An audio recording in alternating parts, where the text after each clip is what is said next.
Alhamdulillahi nahmaduhu wa nasta'inuhu wa nastaghfiruh wa na'udzu billahi min shururi anfusina wa min sayyiati a'malina may yahdihillahu fala mudilla lahu wa may yudlil fala hadiya lahu wa asyhadu an la ilaha illallah wahdahu la syarika lahu wa asyhadu anna Muhammadan 'abduhu wa rasuluhu sallallahu alaihi wa ala alihi wa ashabihi ajma'in, amma ba'd.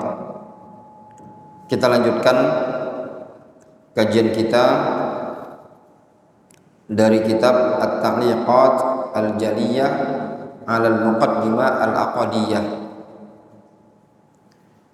Pada pertemuan sebelumnya kita telah memasuki fasal tentang manhaj akidah Ahlus Sunnati wal Jamaah, bahwasannya Ahlus Sunnati wal Jamaah yu'minuna bil arsy wal kursi wal lauhil wal qalam.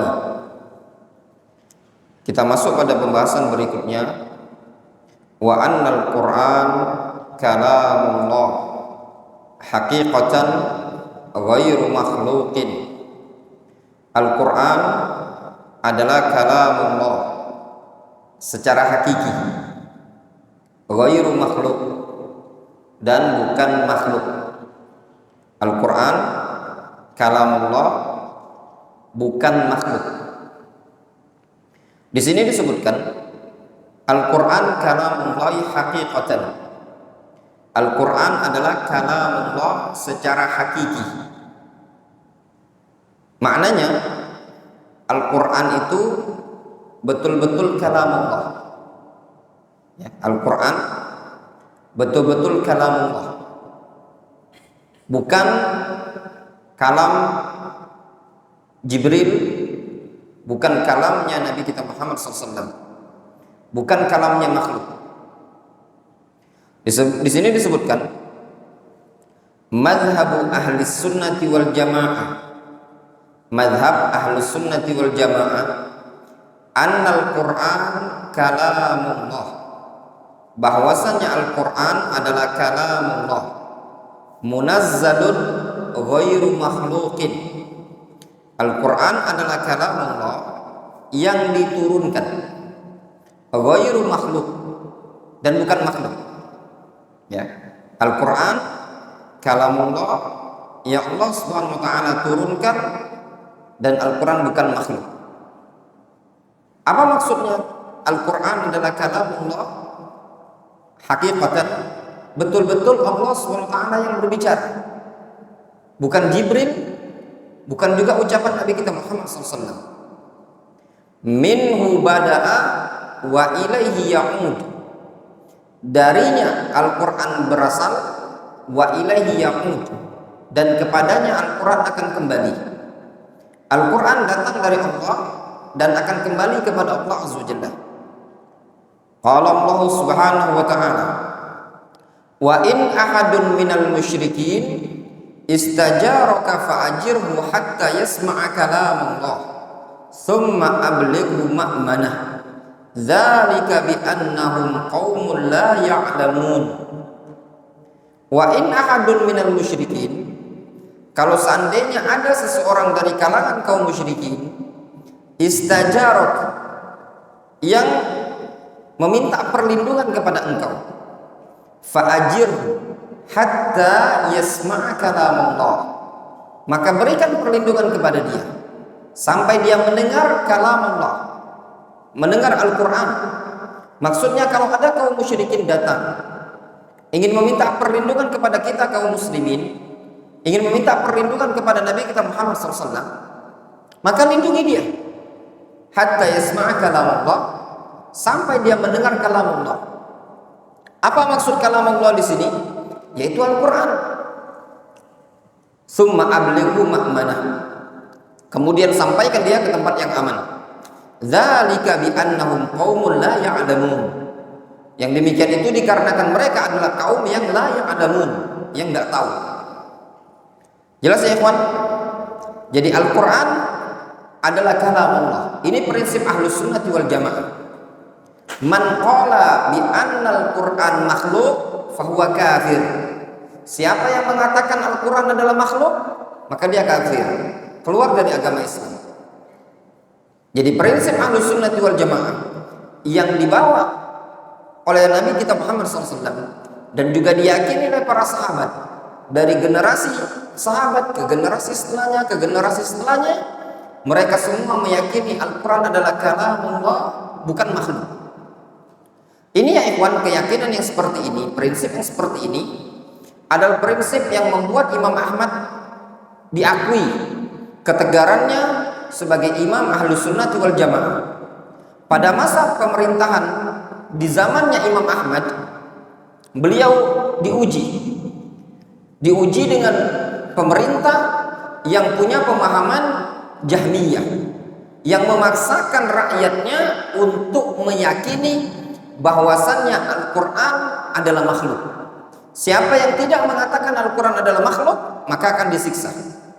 Sampai-sampai beberapa para ulama di zaman dahulu ada yang istijabah, menjawab fitnah tersebut dalam artian bertauriyah, seperti Ibnu Ma'in, ya. Sampai-sampai disebutkan kisah suatu hari Ibnu Ma'in, teman dari Imam Ahmad, ingin menjumpai Imam Ahmad, ya. Kemudian dibukakan pintu oleh anaknya Imam Ahmad.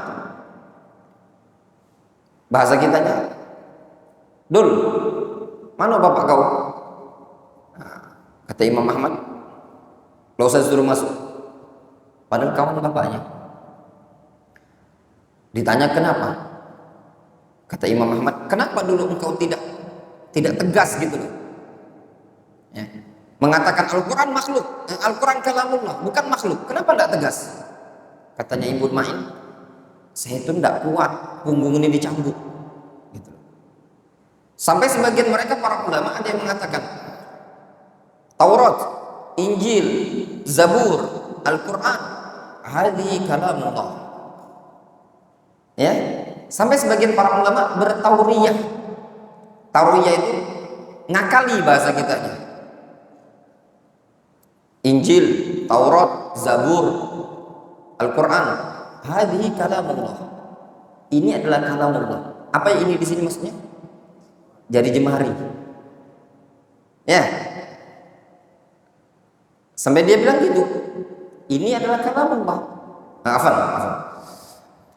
Taurat, Injil, Zabur, Al-Quran, Suhuf Ibrahim wa Musa, hadhi makhluqah, katanya. Ini adalah makhluqah. Itu kisahnya kayak gitu.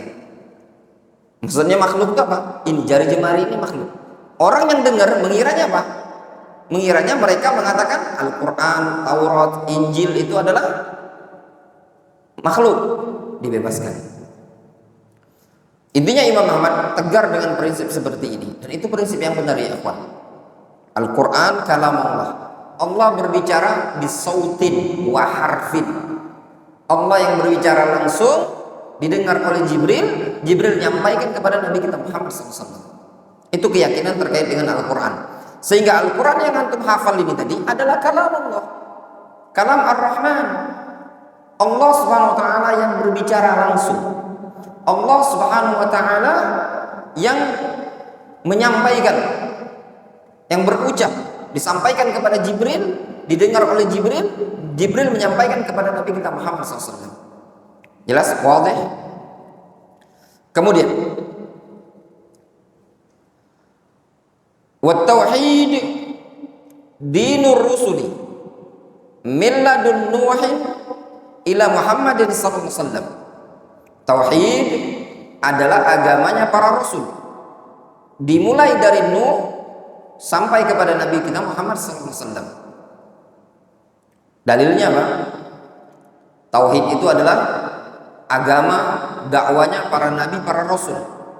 Adalah firman Allah Subhanahu wa taala, "Wa laqad ba'atsna fi kulli ummatin rasulan an ya'budullaha wajtanibut taghut."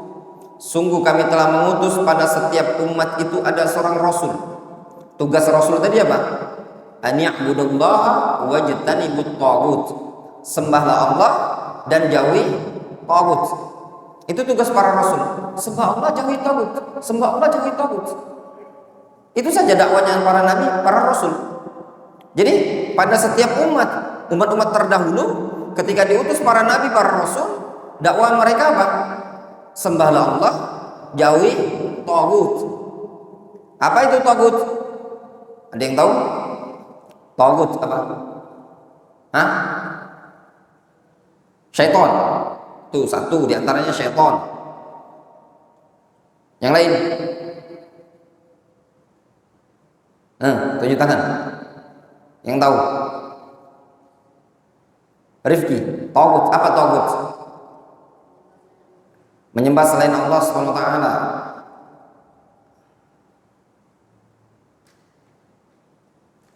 Boleh tidak menyembah kepada selain Allah? Hah? Kalau ada yang menyembah selain Allah Subhanahu wa taala, gimana? Hah?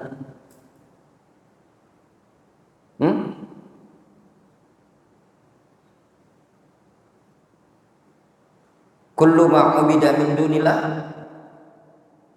fahuwa batil.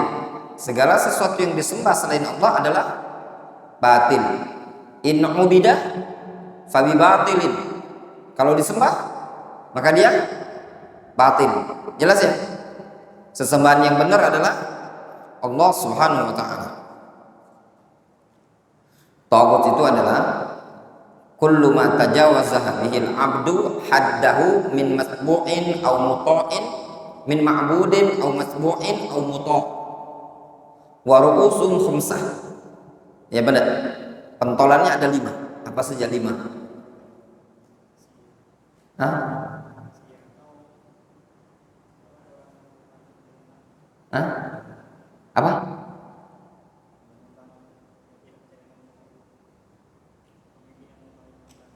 Pemimpin. Tahu pasti pemimpin. Antum ditangkap sama Luqman nanti. Jangan antum ngomong pemimpin tahu. Tangkap tim gegana anti teror dia. Taghut itu pentolannya ada 5. Wa ru'usum khamsah.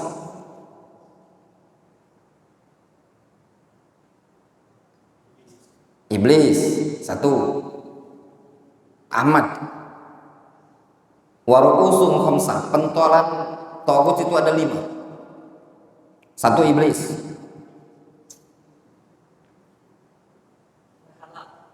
Berhala. Bahasa yang lain apa? Masa berhala saja?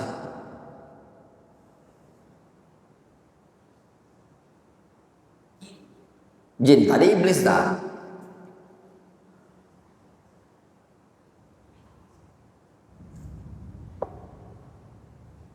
Apa? Azhar.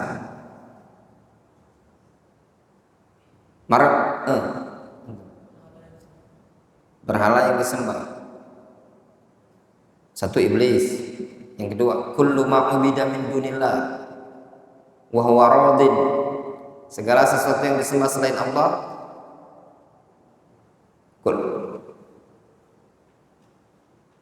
Coba antum sebutin. Iblis. Manidda'a apa? Manda'a ila ibadati nafsihi. Orang yang ngajak orang lain untuk nyembah dirinya. Kullu man ubida wa huwa radin. Segala sesuatu yang disembah dan dia ridho. Kemudian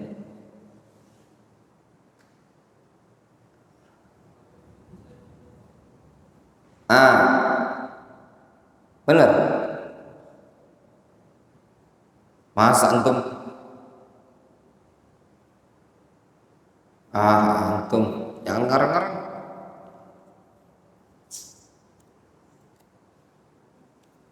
Kita ngapain dulu.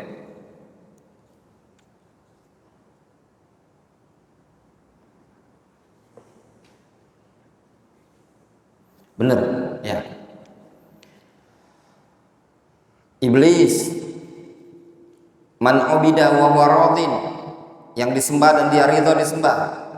Man da'an nas ila ibadati nafsihi, orang yang ngajak orang lain untuk nyembah dirinya. Man da'a syai'an min ilmil ghaib, orang yang mengaku ngerti ilmu gaib. Kemudian wa man hakama bi ghairi ma anzalallah, orang yang berhukum dengan selain hukum Allah Subhanahu wa taala. Jelas? Nah, itu namanya taghut. Jelas, wadih ya. Wadihun jiddan.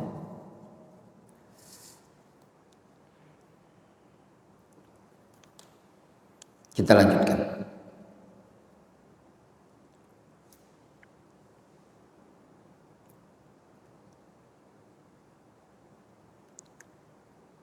Kemudian wa alaihi, dan pada tauhid itulah yakunul wala'u wal bara wal mawaddatu wal ada'u atau wal ida'u was silmu wal harbu, dan pada tauhid itulah adanya al wala'u wal bara. Al-wala itu loyalitas, al-bara berlepas diri, al-mawaddah kecintaan, al-ida permusuhan, wasilmu perdamaian, wal harbu perperangan. Jadi orang itu cinta, benci, berteman, bermusuh, berdamai, semuanya dibangun di atas prinsip tauhid. Qala Allah Subhanahu wa ta'ala, Allah Subhanahu wa taala berfirman, qad kanat lakum uswatun hasanatun fi Ibrahim walladzina ma'ahu idh qalu liqaumihim inna bura'a'u minkum wa mimma ta'buduna min dunillahi kafarna bikum wa bada bainana wa bainakumul adawatu wal baghdha'u abadan hatta tu'minu billahi wahdah. Sungguh telah ada bagi kalian pada sosok Ibrahim sebagai uswatun hasanah, walladzina ma'ahu, demikian juga ada pada sosok orang-orang yang bersama Ibrahim. Kenapa mereka dikatakan uswatun hasanah? Kenapa Ibrahim dikatakan uswatun hasanah? Kenapa orang-orang yang mengikuti Ibrahim dikatakan uswatun hasanah?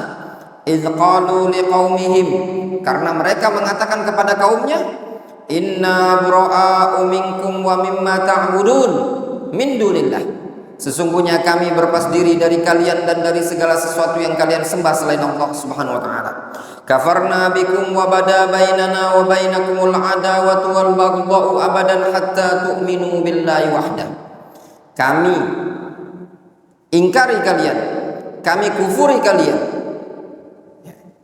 Akan nampak antara kami dan antara kalian permusuhan, kebencian selama-lamanya, sampai kalian beriman kepada Allah Subhanahu wa taala semata.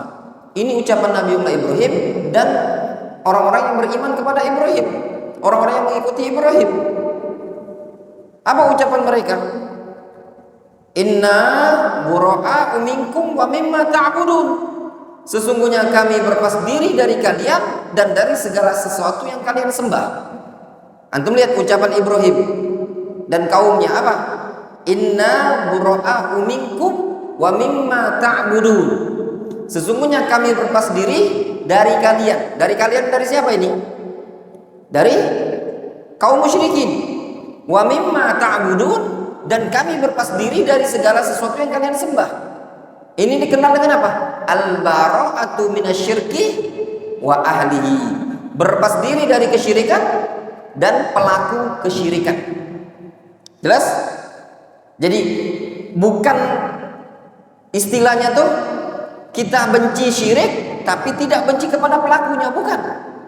Tapi yang benar kita membenci syirik dan pelaku kesyirikan. Jelas? Seperti itu ya ikhwan.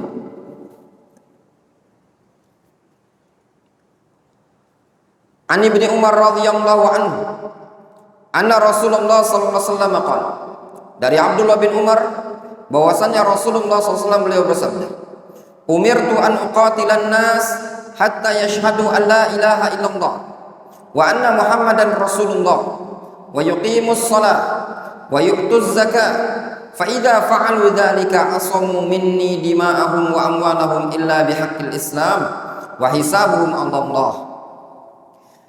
Kata Rasulullah SAW, aku diperintahkan untuk memerangi umat manusia sampai mereka mau bersaksi bahwasanya tidak ada sesembahan yang berhak disembah melainkan Allah Subhanahu wa taala.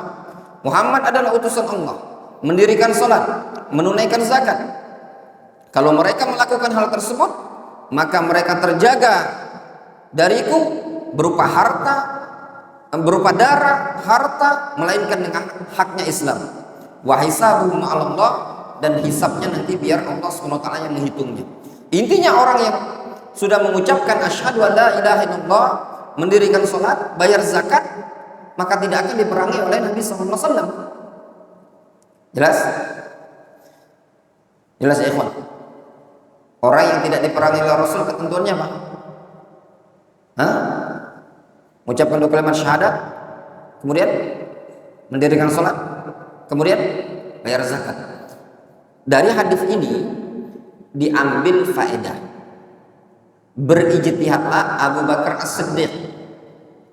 Abu Bakar As-Siddiq memerangi orang-orang yang tidak mau menunaikan zakat. Ya, diperangi oleh Abu Bakar As-Siddiq. Mungkin kita mikir, kok dia sudah mengucapkan dua kalimat syahadat, ya enggak? Tatkala tidak mau bayar zakat, diperangi oleh Abu Bakar As-Siddiq. Ada faedah ikhwan, ana baca di kitab namanya Mukhtasar Sirah karya Syekh Muhammad bin Abdul Wahab. Beliau menyebutkan di kitab tersebut, Abu Bakar As-Siddiq memerangi mani'uz zakah, memerangi orang-orang yang menunaikan zakat. Kira-kira dari mana sisi ijtihadnya? Padahal dia mengucapkan asyhadu an la ilaha illallah wa asyhadu anna Muhammadar Rasulullah. Ternyata setelah dilihat-lihat dalil, kalau kita perhatikan banyak dalil yang menyebutkan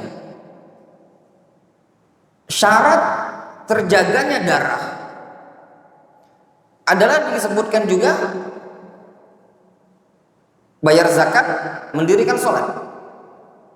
Disebutkan dalam ayat Al-Quran, fa in tabu wa aqamus sholat.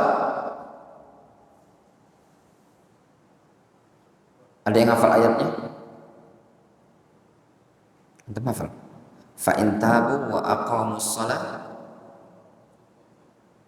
wa atawuz zakat fakhallu sabilahum. Gitukah ayatnya? Ada yang hafal? Kurang hafal? Mana ya? Fa in tabu wa aqamus shalah. Intinya ada ayat itu fakhallu sabilahum. Di situ enggak surat Taubah kalau enggak salah. Tahu Abu Zain? Enggak tahu. Nggak tahu, ya, bingung juga nggak tahu. Al-muhim seperti itu ya. Kemudian kita lanjutkan. Wa annal khilaf minhu ma yakunu fil haqq wahidan la yata'addad wa minhu ma yata'addad al haqq fihi. Bahwasanya ikhtilaf, ya, al khilaf, perselisihan dari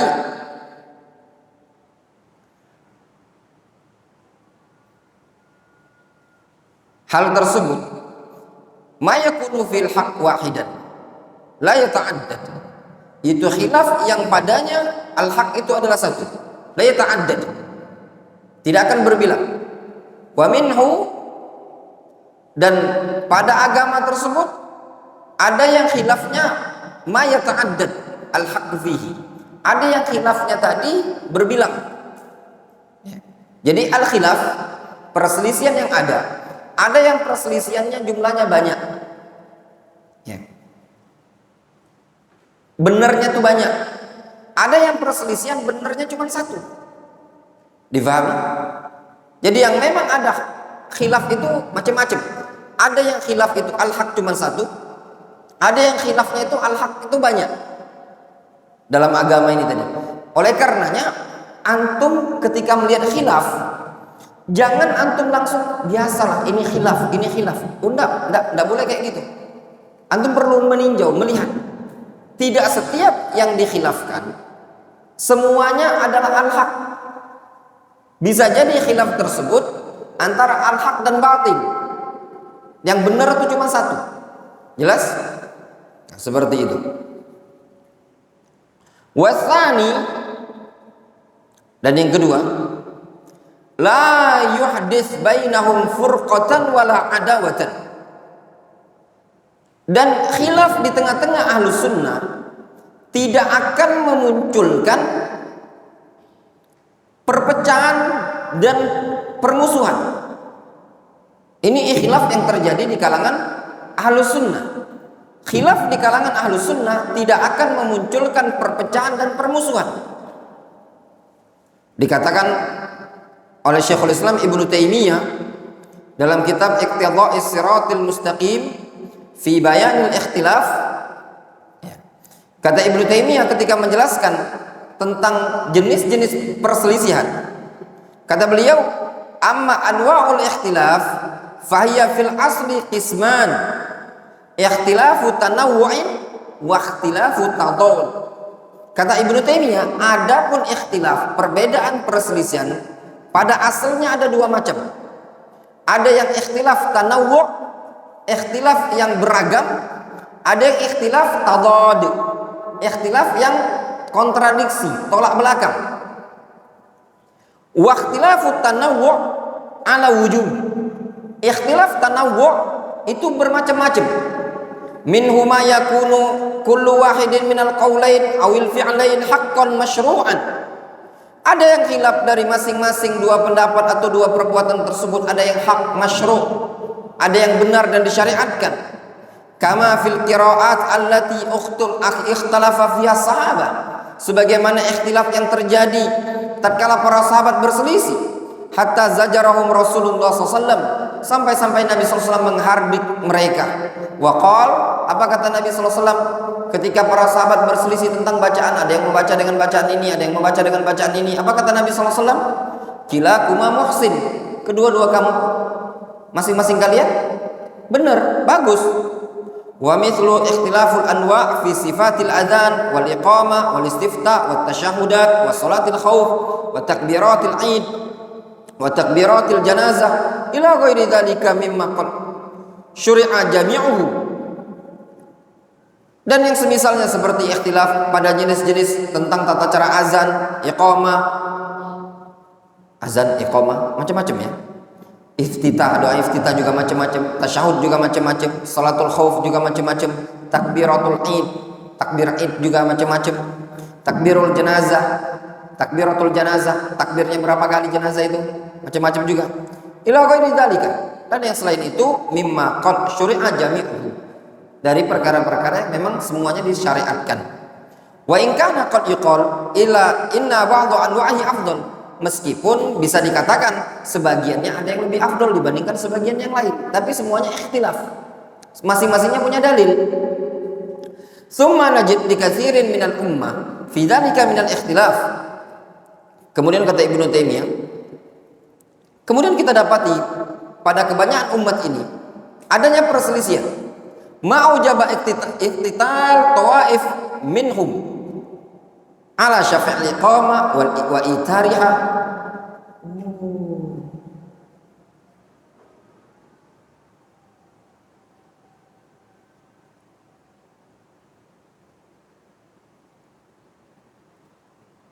Kata Ibnu Taimiyah, kemudian kita dapati kebanyakan dari umat ini terjadi perselisihan yang menyebabkan iqtital, perselisihan yang menyebabkan sampai berperang, bunuh-bunuhan dari sekian banyak kelompok tentang genapnya iqamah atau ganjilnya iqamah. Gimana genapnya? Apa mungkin yang seberang itu loh? Akuis itu kalau iqamahnya gini. Allahu Akbar. Asyhadu an la ilaha illallah. Asyhadu anna Muhammadar Rasulullah. Hayya 'alas shalah, hayya 'alal falah. Qad qamatis shalah. Gitu ya. Qad qamatis shalah. Allahu Akbar. La ilaha illallah. Gitu ya. Ya. Nanti dulu, jangan kita salahin dulu. Kita kaji dulu ya. Ini Ibnu Taimiyah bilang iqamah itu ada yang genap, ada yang ganjil. Kita kan iqamahnya Allahu Akbar, Allahu Akbar, asyhadu an la ilaha illallah, asyhadu anna Muhammadar Rasulullah. Nah, nanti dulu mengganjil ya. Wa nahwi dzalik, dan yang semisal itu, wa hadza ainul muharram. Ini adalah sesuatu yang zatnya muharram. Wa man lam yablugh hadzal mablagh. Ya. Dan siapa yang belum mencapai tingkatan seperti ini, fatajidu katsiran minhum fi qalbihi minal hawa, maka engkau akan dapati kebanyakan dari mereka di hatinya terdapat hawa nafsu. Di ahadin hadzal anwa, pada salah satu dari jenis-jenis ini tadi. Wal i'rad 'anil akhar awin nahyu anhu, dan berpaling dari yang lain atau melarang darinya. Madakhala bi fi ma naha anhu Nabi sallallahu alaihi wasallam, sehingga dia masuk dengannya tadi pada perkara yang dilarang oleh Nabi sallallahu alaihi wasallam. Difahami? Jadi kata Ibnu Taimiyah, lihat ya. Fatajidu katsiran minhum fi qalbi minal hawa. Kadang kita dapati sebagian orang atau banyak dari kalangan umat manusia di hatinya terdapat hawa nafsu. Apa hawa nafsunya? Dia ahadi hadil anwa, terdapat hawa nafsu pada salah satu jenis-jenis ikhtilaf ini tadi. Wal i'rad 'anil akhar, ya, dan berpaling dari yang lain. Awin nahyu anhu, atau melarang. Ini juga ikhwan. Kalau anak pribadi sekarang agak ngurangi kritik mengkritik tentang ibadah. Tentang ibadah anak kurangi.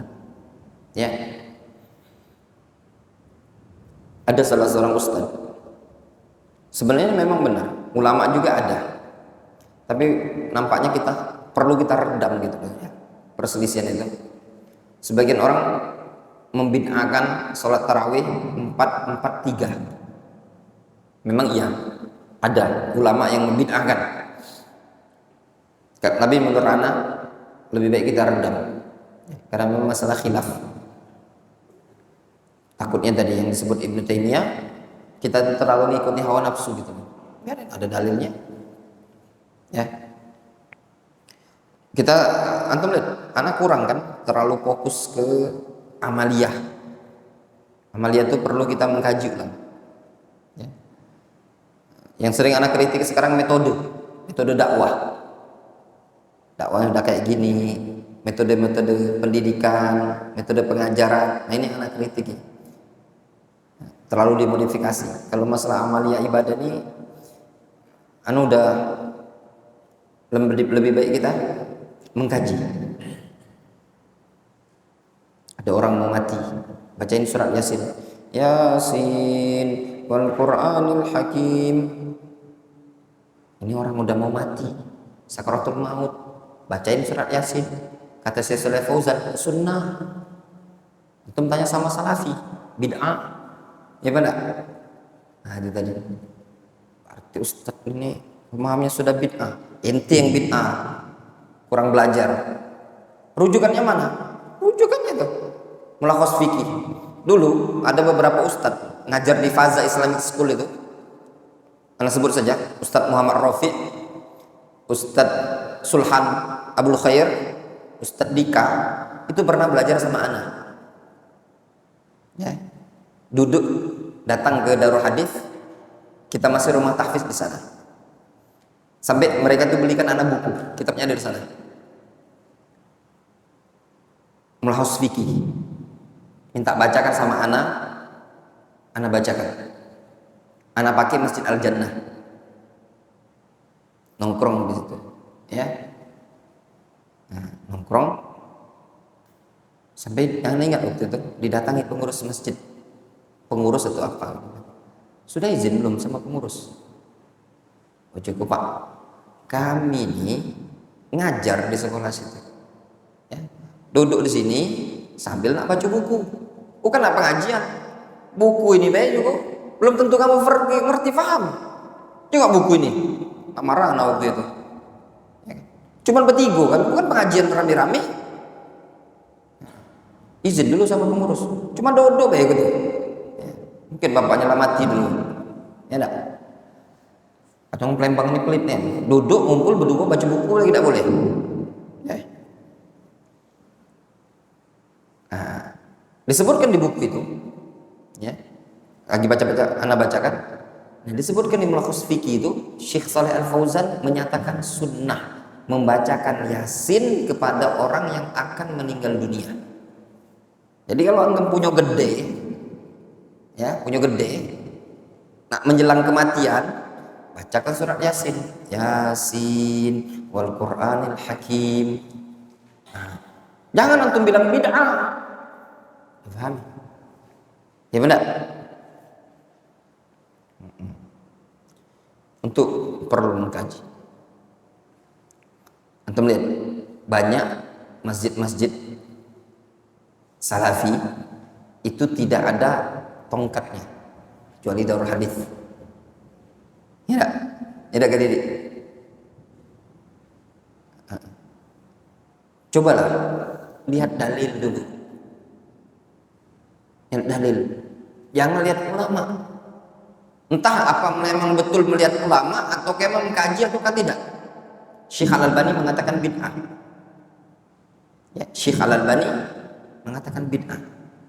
Kata Syekh Al-Albani bid'ah. Antum lihat dalil, lihat keterangan ulama. Benar ya, kalau sekarang ini butuh kita salafi itu butuh mengkaji. Mengkaji. Yang amaliyah ya, amaliyah. Sehari-hari butuh dikaji ulang.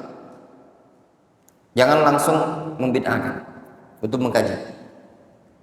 Ada yang memang tidak ada dalil. Ketika ada dalil, kita lihat lagi. Dulu anak sempat juga meyakini bid'ahnya mimbar khutbah Id. Setelah kaji, tidak. Ada khilaf. Termasuk juga masalah tasbih. Subhanallah, subhanallah, subhanallah. Pakai biji tasbih. Ini juga ada khilaf di kalangan para ulama. Ada khilaf di kalangan para ulama. Yang butuh kita itu mengkaji panjang lebar. Ya. Nah, jadi di sini ada duduk masalah. Nah, perkecil khilaf yang ada ini tadi. Jelas? Wadih? Ya? Seperti itu.